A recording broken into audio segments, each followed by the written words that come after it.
अगर आप masters political science से कर रहे हैं तो ये वीडियो आपके लिए बहुत इंपॉर्टेंट है। नमस्कार, मेरा नाम है आकांक्षा। टॉकिंग पॉलिटी की इस वीडियो में आपका स्वागत है। इस वीडियो में हम कुछ ऐसे इंपॉर्टेंट डिटेल्स को कवर करेंगे जो कि एक मास्टर्स पॉलिटिकल साइंस के स्टूडेंट को पता होनी चाहिए। अगर आप फ्यूचर में मास्टर्स करने वाले हैं तो भी ये वीडियो आपके लिए बेनिफिशियल होने वाली है। तो जो बच्चे मास्टर्स में एडमिशन लेते हैं पॉलिटिकल साइंस की फील्ड में, दो कैटेगरीज में हम उन्हें डिवाइड कर सकते हैं। पहली कैटेगरी में वो बच्चे आ जाएंगे जो किसी गवर्नमेंट एग्जाम जैसे कि यूपीएससी या और किसी गवर्नमेंट एग्जाम की तैयारी कर रहे हैं और साथ ही साथ मास्टर्स भी कर रहे हैं। और दूसरी कैटेगरी में वो बच्चे आते हैं जो कि एकेडमिक्स में जाना चाहते हैं, पीएचडी करना चाहते हैं, प्रोफेसर बनना चाहते हैं। जो बच्चे एकेडमिक्स में जाना चाहते हैं उनके लिए तो नेट पहला पड़ाव है, तो उनके लिए तो ये बहुत जरूरी है। लेकिन जो बच्चे किसी गवर्नमेंट एग्जाम की तैयारी कर रहे हैं और साथ ही साथ मास्टर्स भी कर रहे हैं, वो भी नेट क्लियर कर लेना चाहते हैं एक सेकेंड ऑप्शन के लिए, एक बैकअप के लिए। तो सबसे पहले आपका पड़ाव होने वाला है मास्टर्स में एडमिशन लेने के बाद नेट एग्जाम। तो इसके बारे में डिस्कस कर लेते हैं। नेट एग्जाम होता है नेशनल एलिजिबिलिटी टेस्ट। इसको क्लियर करने के बाद आप पूरे इंडिया में असिस्टेंट प्रोफेसर की वैकेंसी पे अप्लाई करने के लिए एलिजिबल हो जाते हैं। तो ये एक एलिजिबिलिटी टेस्ट है। इसके लिए आपकी स्ट्रैटेजी क्या होनी चाहिए? सिलेबस और प्रीवियस ईयर पेपर्स। तो नेट के एग्जाम के सिलेबस के एक एक टॉपिक को आप प्रॉपरली उस पे अपना कंसेप्ट क्लियर कर लीजिए और प्रीवियस ईयर पेपर्स का प्रॉपर एनालिसिस कर लीजिए। ये एमसीक्यू बेस्ड एग्जाम है, तो एमसीक्यू पे भी आपका बढ़िया कमांड होना चाहिए। अब ये जो नेट का एग्जाम होता है, इसमें जो टॉप के कुछ बच्चे होते हैं उनको जेआरएफ का सर्टिफिकेट मिलता है। तो नेट का एग्जाम देकर जो बच्चे जेआरएफ क्वालिफाई करते हैं, पीएचडी करते वक्त उनकी फेलोशिप बहुत ज्यादा होती है सिर्फ नेट क्लियर करके पीएचडी करने वाले बच्चों की तुलना में। यानी कि अगर आप नेट के एग्जाम में बैठकर जेआरएफ क्वालिफाई कर लेते हैं, यानी कि टॉप के कुछ बच्चों में आ जाते हैं, तो उस सर्टिफिकेट के साथ जब आप पीएचडी करेंगे तो आपको जो स्कॉलरशिप है वो ज्यादा मिलती है उन बच्चों की तुलना में जो सिर्फ नेट क्लियर करके पीएचडी में एनरोल होते हैं। एक बार नेट क्लियर कर लेने के बाद आप कभी भी पीएचडी में एडमिशन ले सकते हैं। ऐसा नहीं है कि 2 या 3 साल के बाद आपकी नेट की वैलिडिटी खत्म हो जाएगी और आप पीएचडी नहीं कर पाएंगे, लेकिन जेआरएफ में ऐसा होता है। अगर जेआरएफ क्लियर किया है तो 3 साल के अंदर पीएचडी में एडमिशन ले लीजिए, वरना दोबारा जेआरएफ निकालना पड़ेगा। पर सिर्फ एक बार ही नेट क्लियर करने से आप फ्री हो जाएंगे और कभी भी पीएचडी में एडमिशन ले सकते हैं। तो आपने मास्टर्स करना शुरू कर दिया, आपने नेट क्लियर कर लिया, कुछ बच्चे जेआरएफ भी क्लियर कर चुके होंगे। अब आपको पीएचडी में एडमिशन लेना है। तो जिन्होंने जेआरएफ क्लियर किया है उनको पीएचडी में ज्यादा स्कॉलरशिप मिलेगी और जिन्होंने नेट क्लियर किया है उनको कम मिलेगी। अब यहाँ पे भी एक डाउट है जिसे मैं क्लियर कर देना चाहूंगी कि अगर आपने जेआरएफ क्लियर किया है तो आप कहीं पे भी एडमिशन लें, आपको स्कॉलरशिप मिलती है। लेकिन अगर आपने नेट क्लियर किया है और नेट के साथ आप पीएचडी में एडमिशन ले रहे हैं तो सिर्फ सेंट्रल यूनिवर्सिटीज में ही आपको स्कॉलरशिप मिलती है। ज्यादातर स्टेट यूनिवर्सिटीज में उन बच्चों को जो सिर्फ नेट के साथ पीएचडी कर रहे हैं स्कॉलरशिप नहीं मिलती है। कुछ एक्सेप्शनल स्टेट यूनिवर्सिटीज हैं जो नेट वाले बच्चों को भी स्कॉलरशिप देती हैं, लेकिन मोस्टली स्टेट यूनिवर्सिटीज नहीं देती हैं। तो कोशिश करिए कि आपका जेआरएफ क्लियर हो जाए ताकि आपको अच्छी स्कॉलरशिप मिले पीएचडी करने के लिए। तो आपने मास्टर्स में एडमिशन ले लिया, नेट या फिर जेआरएफ क्लियर कर लिया और पीएचडी में भी एडमिशन ले लिया।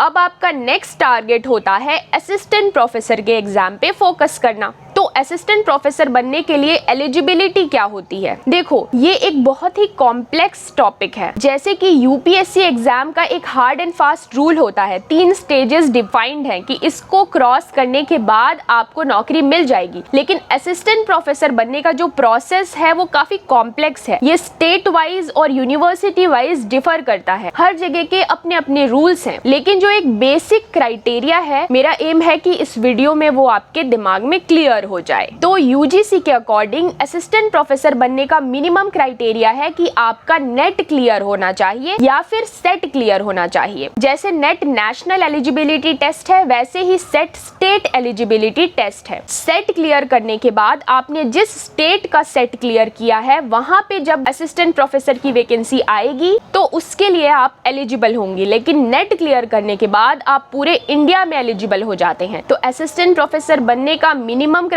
क्राइटेरिया है कि आपके पास नेट या फिर सेट होना चाहिए, साथ ही साथ मास्टर्स में आपका एटलीस्ट 55% मार्क्स होना चाहिए। ये जो मार्क्स का रेशियो है वो कैटेगरी वाइज और यूनिवर्सिटी या स्टेट वाइज डिफर कर सकता है। तो मिनिमम क्राइटेरिया है कि नेट क्लियर कर लो। तो ये बात तो सही है कि सिर्फ नेट क्लियर करके आप असिस्टेंट प्रोफेसर बनने के लिए एलिजिबल हो जाते हैं, लेकिन बावजूद इसके ये बात आपके लिए जानना बहुत इंपॉर्टेंट है कि बहुत सारे जगह पे जो बच्चे पीएचडी कर चुके हैं उनको एक्स्ट्रा मार्क्स मिलता है, बोनस मिलता है। तो वहाँ पे अगर आपने सिर्फ नेट क्लियर किया है और पीएचडी नहीं किया है तो आप पीछे रह जाएंगे। जैसे कि बिहार में जो असिस्टेंट प्रोफेसर की वैकेंसीज आती हैं, वहाँ पे जो बच्चे पीएचडी करके आते हैं उनको 30 नंबर एक्स्ट्रा मिलता है, और जो बच्चे सिर्फ नेट के बेसिस पे आते हैं उनको वो एक्स्ट्रा 30 नंबर नहीं दिए जाते हैं। 30 नंबर का मार्जिन बहुत बड़ा होता है और वहाँ पे पीएचडी वालों का सिलेक्शन होने के जो चांसेस हैं वो बढ़ जाते हैं।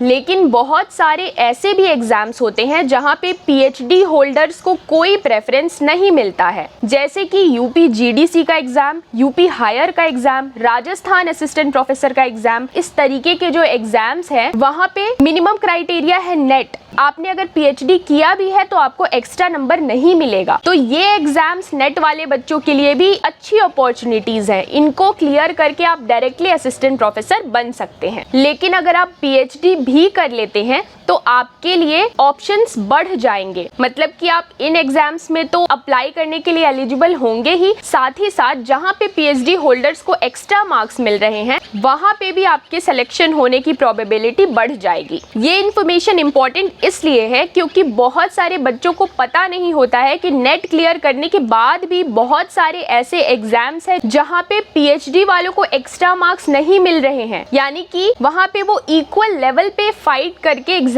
क्लियर कर सकते हैं और असिस्टेंट प्रोफेसर बन सकते हैं। तो अगर आपका नेट क्लियर हो गया है तो इस तरीके की जो भी वैकेंसीज आती हैं वहाँ पे अप्लाई करके आप पूरी कोशिश करिए एग्जाम क्लियर करने की। और एक बार जब आपका पीएचडी कंप्लीट हो जाएगा तो आपकी प्रोबेबिलिटी बढ़ जाएगी एग्जाम को क्लियर करने की उन जगहों पे जहाँ पे पीएचडी होल्डर्स को ज्यादा नंबर मिलता है। एक और बहुत इंपॉर्टेंट इन्फॉर्मेशन कि ये सारे एग्जाम्स में एमसीक्यू क्वेश्चंस पे कमांड होना बहुत हेल्पफुल होता है। नेट का एग्जाम एमसीक्यू बेस्ड होता है और असिस्टेंट प्रोफेसर के एग्जाम्स भी मोस्टली एमसीक्यू बेस्ड होते हैं। कई सारी जगहों पे रिटन भी होता है लेकिन मोस्टली सब जगह एमसीक्यू बेस्ड ही होते जा रहा है, जैसे कि UP GDC, UP higher, Rajasthan assistant professor, ये सभी एग्जाम्स एमसीक्यू बेस्ड होते हैं। तो अगर आपका पॉलिटिकल साइंस में एमसीक्यू क्वेश्चंस पे कमांड है तो ये आपके लिए बहुत बेनिफिशियल होता है। अगर आपका एम है जल्दी से जल्दी नौकरी पाना तो आपके पास एक और अप्रोच है। आप नेट क्लियर करने के बाद 5 साल पीएचडी करने की बजाय बीएड कर सकते हैं। इससे क्या होगा कि आप स्कूल लेक्चररशिप